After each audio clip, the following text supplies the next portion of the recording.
to use it and what is its application and what's its usefulness.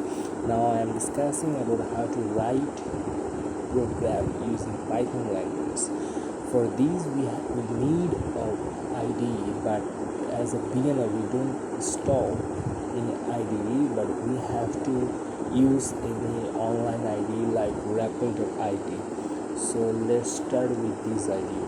First we go to a browser like Google Chrome, then browse here simply REPL.id, and after going to this side you will find some features.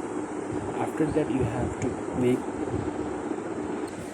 After getting this side you will find here sign up. As a beginner we need to create an account on this side. Just go to the sign up button and you will find you can create an account using Google, using GitHub or using Facebook, but I suggest you don't use that, but use one username. You put a username, valid username, and put a valid email address and password. And if you're not a teacher, then it doesn't necessary to click on this box, but you can simply sign up.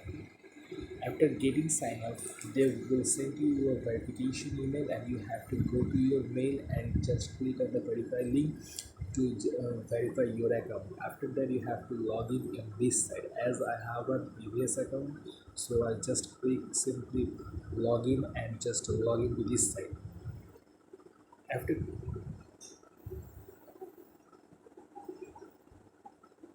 coming to this side you will find such like that, and now what will happen, just click on this plus icon and choose your language Python and set a file name like hello, and after that create your repo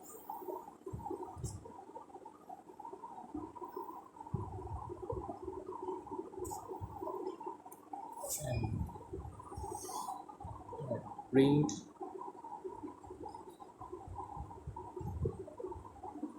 hello. After then you will find your command. This is, or if you want to print another statement like print 2, then you can also find 2 hello 2. This is the video. If you think that this video will be helpful for you, then please share with your friends so that they will be helpful from